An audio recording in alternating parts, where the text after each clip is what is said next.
Joseph Parker is another fighter who's been calling Dillian Whyte out recently, and Dillian Whyte has responded. In an interview on Sky Sports, he said the following. He said, quote, "I've beat him up already and I'll beat him up again. Joseph Parker shouldn't be struggling with guys like Shawndell Winters. Who the hell is that guy? No one has even heard of him. Instead of prancing around his kitchen, he should go fight someone credible like Derek Chisora or Oscar Rivas. I tried to fight Joseph Parker before we even fought when he was a champion. He didn't want to fight me, but he knows that fighting me now, he'll get a big payday.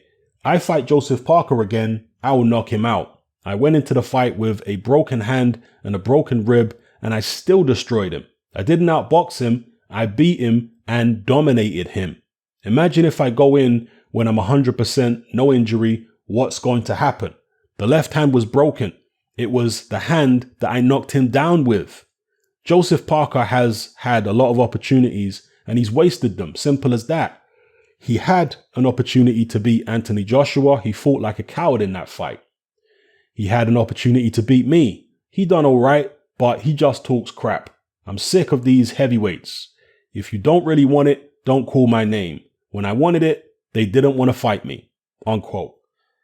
Well, I kind of agree with Dillian Whyte on this one with regards to Joseph Parker, because he has beaten Joseph Parker fair and square, and Parker hasn't done anything since to really warrant a rematch with Dillian Whyte.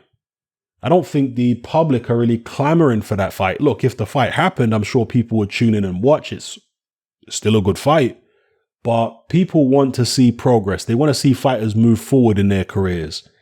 And Joseph Parker would be a step back for Dillian Whyte at this point. Really and truly, Dillian Whyte needs to get past Alexander Povetkin. And the next step after that is maybe a tune-up and then straight into a world title fight in early 2021, as long as he can maintain his winning streak in the meantime. So, yeah, I agree with him. Joseph Parker's not the guy. And as far as Joseph Parker goes, he's doing what he has to do. There's a lot of heavyweights over there at Matchroom, and he's trying to make noise. He's trying to call people out. He's trying to do what he has to do in order to get opportunities, because you have to make yourself stand out from the crowd when there are so many other heavyweights in your stable. That's what you have to do. It's all about making money. And that's what Joseph Parker's trying. And I know he got a lot of criticism for pulling out of the Chisora fight. A lot of people don't believe his spider bite was genuine. But things like this do actually happen, people. You know, the way some people carry on, it's as if fighters never actually get injured, even though they're in an extremely rough, high contact sport. They act like every injury must be some type of, fakery.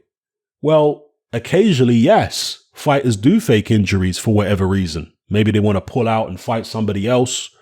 And, maybe they fall out with the promoter or whatever the case may be and can't get out of the fight or can't get out of a contract any other way. So they fake an injury. Yeah, that happens. We get it. But every single injury a fighter has, every single pullout isn't necessarily a fake. There are some genuine pullouts, and people do get bitten by spiders, including boxers.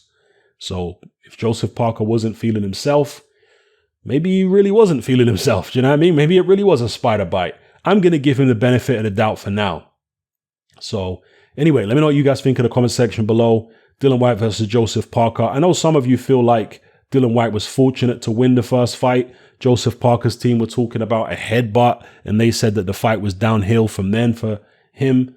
I personally don't buy that. I think a boxing match is a rough and tumble affair, and I didn't see him get hit with a headbutt anywhere near significant enough to mess him up for the rest of the fight. Now, look, I wasn't the one who got hit with any kind of clash of heads, and it didn't look like a deliberate headbutt to me. There was a little clash of heads in there. That's part of boxing, especially if you're fighting on the inside against an aggressive guy like Dillian Whyte. The heads are going to be rubbing together. You're going to be clashing heads here and there. It's almost inevitable. This is not, it's not tennis.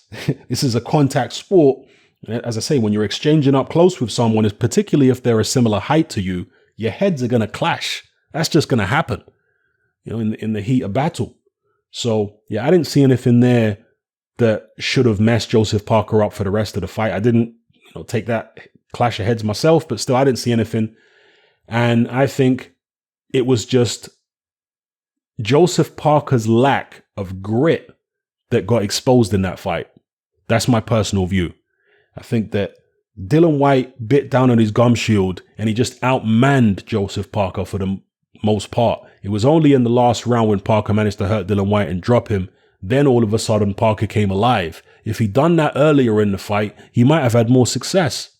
So who knows what would happen in a rematch. I would personally be picking Dillian Whyte again. He won the first fight. He won the majority of the rounds. I'd pick him in a rematch, but you never know. Maybe he'd turn the tables. It's perfectly plausible. Let me know what you guys think in the comment section below about that. And if Joseph Parker can't get the Dillian Whyte fight, what direction do you think he should go in? Who do you think he should fight next? We've got Derek Chisora probably still going to fight Alexander Usyk. We'll see what happens with that. So he's going to be tied up.